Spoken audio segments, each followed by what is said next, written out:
Questões sobre normas de circulação. Nas vias urbanas, os ciclistas devem circular pela esquerda da via, junto ao meio-fio, sentido contrário dos veículos. Dois problemas aqui. Não é pela esquerda e nem sentido contrário. Então, isso aqui está errado, isso aqui está errado, está fora. Pela direita da via, agora está ok. Junto ao meio-fio, ok. Em sentido contrário, está errado. Então, eliminei aqui a letra B. Pelo centro da pista, está errado. É pela direita, já eliminei. Pela direita, ok. Junto ao meio-fio, ok. No mesmo sentido dos veículos, ok. Letra D de dado é a resposta. Professor, então quer dizer que o ciclista não pode andar na contramão? Não. Ele é um veículo, tem que respeitar as normas de trânsito, mão de direção, conforme qualquer outro veículo. Inclusive, a gente vê aí ciclista não respeitando semáforo, o semáforo fecha e passa. Corre de tomar uma pancada aí, ou de causar um acidente, e não vai ter nem como reclamar, né? Porque avançou o sinal vermelho. Outra coisa, a gente vê ciclista atravessando faixa de pedestre, montado na bicicleta, não pode. Se ele descer da bicicleta, beleza, aí ele se equipara a um pedestre, ele pode atravessar a faixa ali. Agora, de bicicleta, montada nela, não pode, tá? Aí vai ser multado? Acaba não sendo, porque hoje, na ocasião da gravação desse vídeo, ainda não existem meios regulamentados pelo CONTRAN para que esse ciclista seja multado. Apesar de já existir a previsão de multa para ele no código. Mas acaba que na prática ainda não há meios. Estou falando agora, na gravação desse vídeo, tá? E isso já acontece desde 98, nós estamos em 2023. 25 anos que o Código de Trânsito prevê a multa para o ciclista, mas ela ainda não é aplicada por falta de regulamentação do CONTRAN. Mas existe a infração, se na sua prova perguntar se é infração, você vai dizer que sim, é uma infração média, tá? Por parte do ciclista aí, mas não tem como aplicar por enquanto. Letra D aí a resposta. Questão sobre infrações e penalidades. Sobre o passageiro de motocicleta, motoneta ou ciclomotor, marque a alternativa que não é uma infração de trânsito. Não é uma infração de trânsito. Estar descalço. Imagine que o passageiro que está sendo transportado na garupa da motocicleta, da motoneta ou do ciclomotor está descalço. Ele comete infração de trânsito? Sim ou não? Não. Como eu estou procurando qual que não é, a resposta é essa. Professor, e se for o condutor? Também não comete infração de trânsito. Ele não pode conduzir essa motocicleta com calçado que não se prenda aos pés ou que comprometa a utilização dos pedais. Descalço não é infração de trânsito, por incrível que pareça. Nem para o condutor, nem para o passageiro. Aqui está falando do passageiro, né? Achei a resposta. Viseira do capacete aberta. Ué, eu pensei que a viseira fechada fosse só para o condutor. Que sentido faz exigir a viseira fechada para o garupa? Se entrar um mosquito no olho dele, não é ele que está pilotando, não vai atrapalhar em nada. Pois é, mas o Manual Brasileiro de Fiscalização de Trânsito inclui a viseira do passageiro como deve estar fechada. Então, ela aberta é infração de trânsito. Estar sem condições de cuidar da própria segurança. Vamos dar um exemplo. Uma pessoa embriagada. É muito comum, tá? Às vezes o cara bebe muito lá no boteco, tá muito ruim, daqui que não consegue parar em pé. Aí chama o mototáxi. Esse cara do mototáxi levar essa pessoa embriagada significa que ela não está em condições de cuidar da própria segurança. Isso é uma infração gravíssima e da suspensão do direito de dirigir, tá? Cuidado com isso, hein, mototáxi. Tem também o ser menor de 10 anos de idade. Não pode, tá, gente? Para transportar em garupa de motocicleta, motoneta e ciclomotor, tem que ter mais de 10 anos. 10 ou mais, né? Tem que ser maior de 10 anos. Ou seja, já fez 10 anos, já pode. Agora, se estiver faltando um dia para completar 10 anos, não pode. É infração gravíssima da suspensão do direito de dirigir. Beleza? Agora, está descalço. Aí não é problema, nem estando o condutor ou o passageiro descalço, não é infração de trânsito, letra A, a resposta. Mais um aí sobre infrações e penalidades. Marque qual das condutas não é uma infração de trânsito. Não é. Transitar com os pneus descalibrados. Imagina que você deu uma bobeada lá e os pneus estão fora da calibragem recomendada no manual do fabricante. Lá consta que devia estar 32 libras, estava 30 libras, ou 31 libras, ou um pouco mais, 35, estava sobrecalibrados, né? E aí, quando fala descalibrados, não fala se é subcalibrado ou sobrecalibrado. Sobre quer dizer pressão de menos, sobre pressão de mais. Isso é infração ou não? Num primeiro momento, daria a entender que sim, porque compromete aí a dirigibilidade do veículo, aumenta o consumo de combustível, compromete até a segurança. E isso poderia se encaixar em uma conduta infracional. Mas o Manual Brasileiro de Fiscalização de Trânsito não trata desta conduta específica. Portanto, isso aqui não é infração de trânsito, que é o que a questão está pedindo. Qual que não é? Pneu descalibrado, não é. Transitar com falta de água no esguicho do para-brisa. Essa é infração de trânsito. Por quê? Equipamento inoperante. Existe o equipamento lá, o esguicho, mas na hora que vai esguichar não tem água, então ele está inoperante. Inoperante é infração de trânsito. Transitar com o limpador do para-brisa danificado. Mesma coisa. Inoperante. Está danificado? Não funciona. Ou funciona e não faz ali a função dele conforme deveria. É uma paleta ressecada, por exemplo. Sacou? Transitar com película sem chancela nos vidros. Olha, pode ter película no vidro, inclusive no para-brisa, desde que respeitado ele, o mínimo de transmitância luminosa, que no para-brisa e nos vidros da frente tem que ter pelo menos 70% de transmitância luminosa, né? Mede ali com aquele equipamentozinho que o policial tem. E nos vidros laterais traseiros. E no vidro traseiro não tem essa questão de porcentagem não, tá? Essa regra mudou recentemente, por isso que talvez você esteja estranhando aí. Vou repetir, no para-brisa e nos dois vidros laterais dianteiros, que são o vidro que estão do lado do motorista e do passageiro da frente ali, respeitou aqui o mínimo de 70% de transmitância luminosa de dentro para fora, está ok. Beleza? Agora, nos vidros laterais traseiros, que são aqueles que estão nos passageiros do banco de trás. E no vidro traseiro não tem mais essa questão aqui de porcentagem. Pode botar em seu fio mais escuro que tiver, que não vai ser infração de trânsito. Mas tem que ter a chancela no isso-filme. Na hora que a polícia parar para fiscalizar, tem que ter lá aquele meio que carimbinho, né, que tem no isso-filme lá, mostrando qual é a porcentagem de transmitância luminosa daquele isso-filme. Se não tiver chancela, é infração de trânsito.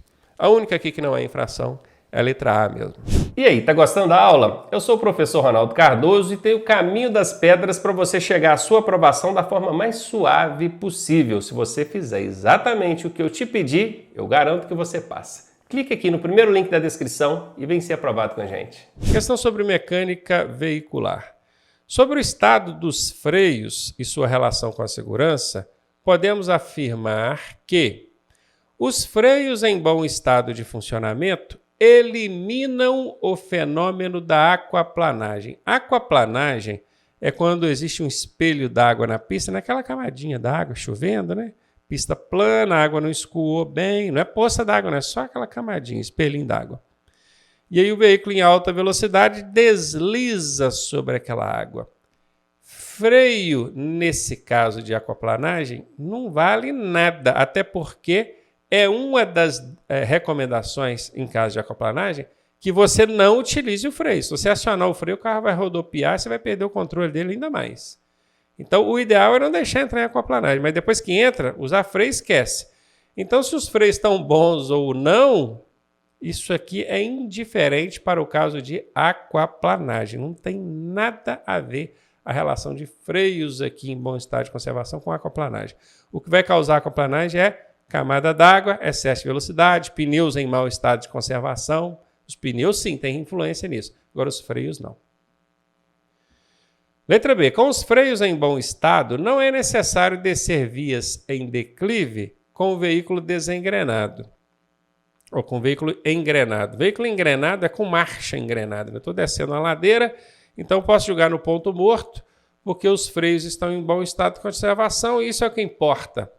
Não pode, gente. Transitar com o veículo desengrenado, além de perigoso, inseguro, é infração de trânsito, dá multa. Não pode. Está totalmente errado. Então, esse lance aqui de que não é necessário descer com o veículo engrenado, absolutamente está errado. A boa conservação dos freios elimina a necessidade de se manter distância do veículo à frente. Olha, então quer dizer que o freio do meu carro está bom, eu não preciso manter distância de quem está na frente, não. Vou confiar no freio. Claro que está errado, né, gente? Tem que manter distância, sim, tá? Esse lance que elimina a necessidade de distância do veículo da frente está errado também. Quanto mais eficientes forem os freios, mais segurança haverá nas frenagens. Faz sentido. Freios mais eficientes, frenagem mais segura. Letra D é a resposta certa, tranquilo aí. Questão sobre mecânica básica de veículos. Tem como finalidade reduzir o desgaste das peças internas do motor. Dentro do motor tem peças em movimento, funcionando. E para reduzir o desgaste dessas peças, qual desse sistema que trabalha, hein? O de alimentação, distribuição, o elétrico ou de lubrificação? É o de lubrificação. Essa é a resposta. Presta atenção numa outra coisa que eu vou explicar aqui agora. O sistema de alimentação é o que alimenta o veículo, que é o motor, né, que manda o combustível lá para dentro dele. O de distribuição é o que distribui a energia elétrica para vários setores do veículo ali. O elétrico é um sistema que trabalha ali com a parte elétrica do veículo, pega a energia da bateria, joga para onde o veículo precisa também. Agora, lubrificação. A parte interna do motor, as peças internas do motor, são lubrificadas pelo óleo. Óleo, vamos colocar aqui, ó. Óleo lubrificante. Mas é muito comum a gente ver em prova questão perguntando quais são os tipos de lubrificante. Existe lubrificante também pastoso, que é a graxa, e existe lubrificante sólido, que é aquele pozinho de grafite. Óbvio que no motor a gente só usa o lubrificante líquido, que é o óleo, tá? O pastoso, que é a graxa, a gente usa na suspensão, nos freios. E o sólido, que é aquele pozinho, a gente usa na fechadura da porta, nos vidros, né, na máquina do vidro e tal. Mas saiba que existem esses três tipos de lubrificantes, tá? A lubrificação pode ser feita dessas três formas. No motor é somente óleo, que é o líquido. E esses outros também existem, só para estender aqui a explicação e você saber responder outras questões relacionadas à lubrificação que possam cair na sua prova. Questão sobre normas de circulação. Questão grande, né? Eu não gosto dessas questões com alternativas grandes assim, não. A gente vai ler e fica perdido na questão. Mas vamos lá. Tem que encarar, né? Detran manda para nós. Todo condutor deverá, veja bem, deverá, é um dever, obrigação. Antes de efetuar uma ultrapassagem, certificar-se de que, esse certificar-se quer dizer verificar, observar. Letra A, que quem o precede na mesma faixa, precede é quem vai à sua frente, tá? É o contrário de segue. Precede é o contrário de segue. Se eu falo que alguém te segue, você sabe que está vindo atrás de você. Se eu falo que alguém te precede, você sabe que está indo na sua frente. Então, você vai observar, antes de ultrapassar, se quem o precede na mesma faixa não haja indicado o propósito de ultrapassar um terceiro. O que é terceiro? Tem uma outra pessoa lá na frente. Tem um caminhão lá na frente, atrás desse caminhão tem um automóvel e atrás desse automóvel tem você. Então, você quer ultrapassar os dois, mas quando você observa o da frente, que é esse que te precede aqui, ó, já indicou que quer ultrapassar o caminhão. Então, você não vai, não, espera, tá? Então, aqui está certinho. Você tem que observar se quem o precede não haja indicado o propósito de ultrapassar um terceiro. Tá certo. Você deve observar também se nenhum condutor que venha atrás de você... Ah, agora é quem vem atrás, ó. Primeiro eu preocupei com quem está na frente, agora eu preocupei com quem está atrás. Haja começado uma manobra para ultrapassá-lo. Claro, gente, eu estou olhando o caminhão aqui na minha frente. Eu quero ultrapassar o caminhão, na hora que eu jogo para a contramão, eu enfio na frente de um carro que já vinha me ultrapassando aqui, ó. Isso é perigosíssimo. Eu tenho que olhar o retrovisor aqui para verificar como é que está o trânsito aqui atrás. Tá certinho. Letra C. Eu devo também observar se a faixa de trânsito que eu vou tomar, ou seja, a contramão, está livre numa extensão suficiente para que eu faça a minha manobra sem colocar em perigo ou obstruir o trânsito de quem vem em sentido contrário. Exatamente. Eu só vou jogar para a contramão se não tiver vindo ninguém de lá para cá. Ou seja, não é nem se não tiver vindo ninguém. Pode estar vindo alguém. Só que ela tem que estar livre numa extensão suficiente. Extensão suficiente. Professor, explica melhor isso. Imagina que eu estou numa reta de 10 quilômetros. Olha o tamanho da reta, 10 quilômetros, gigantesca. Eu nem consigo ver o final da reta, de tão grande. Aí tem uma carreta na minha frente, a 60 por hora. E essa rodovia onde eu estou, ela permite andar até 110. Então, quer dizer, tem espaço, tem margem de velocidade ali para eu ultrapassar ela. Precisa dessa reta estar toda livre para eu fazer a ultrapassagem? Não. Pode ser que esteja vindo um carro lá longe, muito longe. Aí eu calculo. Eu vejo que ele está tão longe que dá tempo de eu fazer a ultrapassagem sem colocar ele em risco, sem obstruir o trânsito no sentido contrário, que no caso é o dele. Então perceba, o Código de Trânsito não fala que a contramão ou a faixa que eu vou tomar tem que estar toda livre. Não, ela fala que tem que estar livre, olha aqui para a tela, ó, livre numa extensão suficiente. Extensão suficiente. Então, se eu estou numa reta gigantesca, o carro está vindo lá longe, eu posso ultrapassar porque tem extensão suficiente para fazer a manobra sem colocar em perigo quem vem em sentido contrário. Tá certinha. Tá certa, eu corro o olho lá na última. Todas estão corretas. Quase sempre. 80% das vezes que tiver esse todas aqui na letra D, a resposta vai ser ela, tá? 80% das vezes. Não é 100% não, é 80%, hein? Às vezes não funciona o macete. Mas 80%, ou seja, de cada 10 vezes que você usar esse macete do todas aqui, em 8 vai funcionar.